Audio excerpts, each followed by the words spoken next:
Well, hello there, folks. Good morning, good evening, or good afternoon, depending on what time you're joining me and whereabouts you are in the world. It's lovely to see you again, as usual, and I do mean that. It's lovely to see you again, and I do appreciate you coming over just to have a bit of a nosy at what I made for the family meals this week. And we were away for a couple of days over to the Isle of Arden, or me and Mr. What's for Tea were, so I'll be sure to show you what we had while we were there.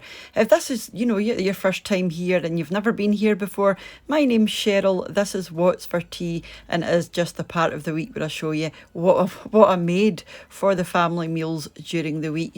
I love making these videos, I love watching these videos, and that's why I started uploading them to YouTube, because it really did help me out and give me ideas for me and my own family, and hopefully I'll do the same for you.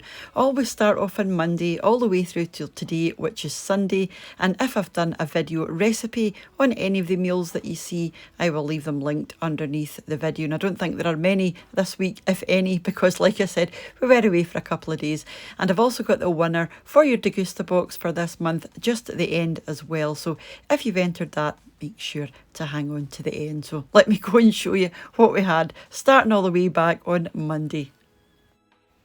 So like I said, on Monday, Mr. What's for Tea and I had gone over to the Isle of Arden. So we both ended up having fish and chips. This is a local institution. It's called the Ormadale, and it's actually a hotel with a restaurant and a bar, and we just love it. It's just good old-fashioned pub grub, and they have your sort of traditional pub grub menu with steak pie, fish and chips, that type of thing. So that's what we had.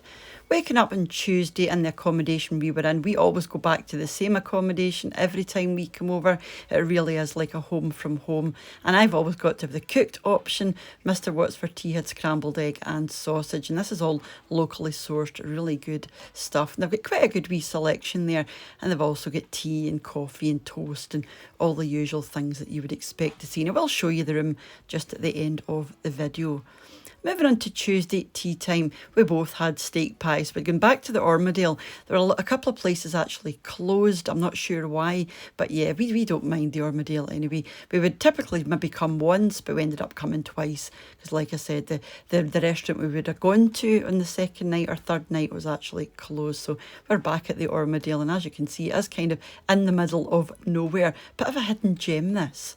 And of course we had a couple of cheeky Guinnesses in the conservatory as well. Moving on to Wednesday breakfast, just exactly the same as the day before. So you've got your toast, you can have brown toast, white toast, mixed. We have mixed. You've got some fruit juice, tea, coffee. I just like black coffee. Mr. What's for Tea likes his tea. And I just had exactly the same as what I had the day before, but I didn't have the potato cake or the sausage this morning. I wasn't feeling as hungry.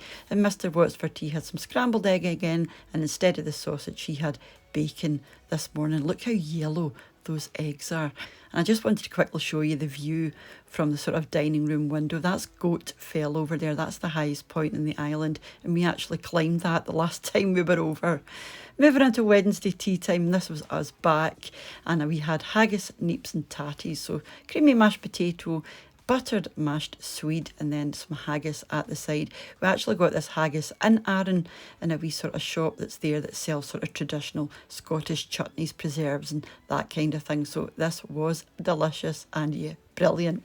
Moving on to Thursday, I made chicken supreme, something I haven't done for a wee while, and it's basically chicken breasts and a creamy mushroom and garlic sauce. You can have this with rice or potatoes, whatever you like. I prefer rice. Mr. What's for Tea had some Brussels sprouts, some mashed root vegetables, a wee bit of puff pastry on the side, and that gorgeous chicken. I actually had some rice, so this is basmati and wild rice, no sorry, long grain and wild rice. My chicken is on the side with some extra of a wee bit extra of that sauce, and some Brussels sprouts just on the side, and this was lovely. And I really don't make this kind of thing often enough. It's just a beautiful garlic creamy mushroomy sauce. Stunning.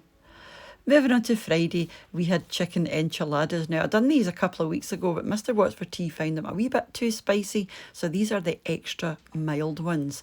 And we had some side salad on the side. Mr. Watts for Tea had 2, but actually made 6, but these things are hefty. And this is my wee salad here. I had some jalapenos because it just was not spicy enough for me. I prefer the spicier one, but to keep everyone happy, I got the extra mild. And I'm just going to quickly show you how this was made, because a few of you have asked, how easy are these old El Paso kits to make? Sort of super simple. You've got a cheese sauce, a cooking sauce, and obviously your tortilla wraps, and you just add everything else. You can add chicken, beef, whatever protein you like. This time I added chicken, a diced pepper and a diced onion, and also some grated mozzarella, but you could use grated cheddar if you prefer. And I popped in a couple of jalapenos to mine, and you'll also need 300 ml of hot water. So get your chicken in cooking. I just used vegetable oil. You just want to cook your chicken until it's thoroughly cooked and starting to brown all over. And obviously this only takes you a few minutes. It doesn't take long at all. And what you're going to do is you're going to add the cooking sauce, the second pack, the red sauce, into your 300 ml of water, and that's going to be the base of your sauce. So in with my onions and peppers. Because the video is a bit quick, you don't really see me doing that.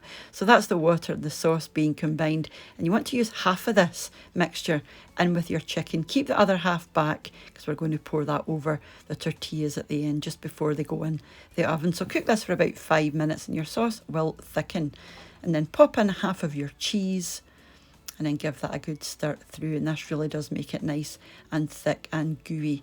Now get over to your wraps. You just want to pop these in the microwave for half a minute just to warm them up, or you can pop them into the oven, whatever you prefer. I just pop these into the microwave for half a minute.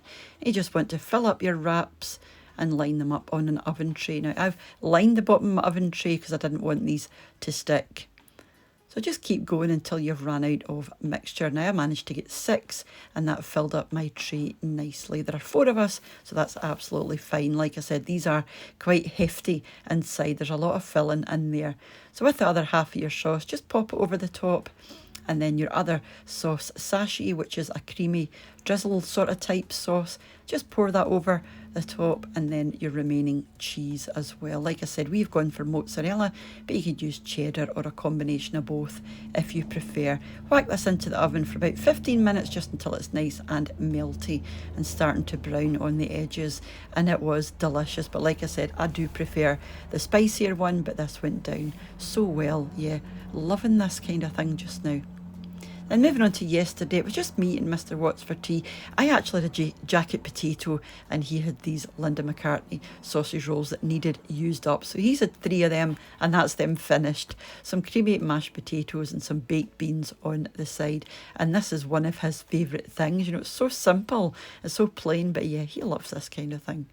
And moving on to today, and we had steak. So I did pop to the butcher and get a few of these wee sirloin steaks. They weren't the biggest, with some mashed potato, some baby carrots, some broccoli, and the last of the Brussels sprouts that I had. And I made up a very quick creamy mushroom sauce with some leftover mushrooms that I had as well. So that was our meals this week. So thank you very much for watching if you're leaving at this point. And a massive thank you, as usual, to the supporters of the channel over on my Patreon page, and to the channel members here on YouTube as well. So thanks ever so much, guys, and thanks for watching. So this is just a wee part of the video where I'm going to show you who won this month's Degustabox giveaway. So yeah, good luck to you if you've entered. So these were the contents here. And like I said, do get involved in these every month, because I do give away one every month. So if you haven't won this time, do check back next month. So I just use a website called commentpicker.com. You pop your video into that wee box and it'll go and find your comments. So good luck to you. There are 195 of you this month. So there is your winner there.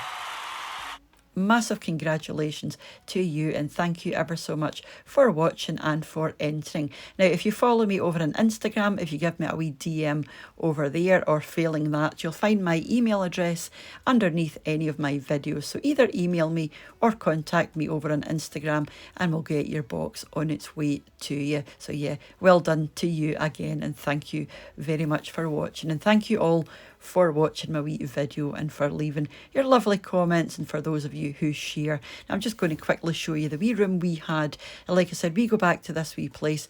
We've been going for years and years, but this was a wee bit last minute. So this is one of the smaller rooms that they have, but they're all basically the same, just a different size. So they're pretty basic, but definitely a sort of home from home. It's just like staying in somebody's house, and we just love that. In fact, that bedding there, fun fact, we've actually got that bedding. That's a dorma bedding, and it's so comfortable. And just a very basic wee bathroom with your shower there. Like I said, this was very last minute. We normally choose, we go for the same room every time we come, but unfortunately, because it was so last minute, there's me there, you know, we just had to take what they had. So that was absolutely fine and very comfortable. So that's me going to go now, because I'm in danger of rambling again. And I'll be back during the week with another wee recipe, and I think it's going to be either a slow cooker korma or a slow cooker chicken tikka. I've got both of them on the poll in the community tab at the moment, so you're all getting involved and voting on what one you want to see next. And I'm going to be doing the ginger cake at some point as well, or gingerbread or iced gingerbread, haven't quite decided yet, but beautiful for this time of year and lovely autumnal flavours. So whenever you choose to join me again, have a wonderful rest of your week and rest of your day, and I'll catch you off soon back here on What's for Tea. So bye for now. Bye now.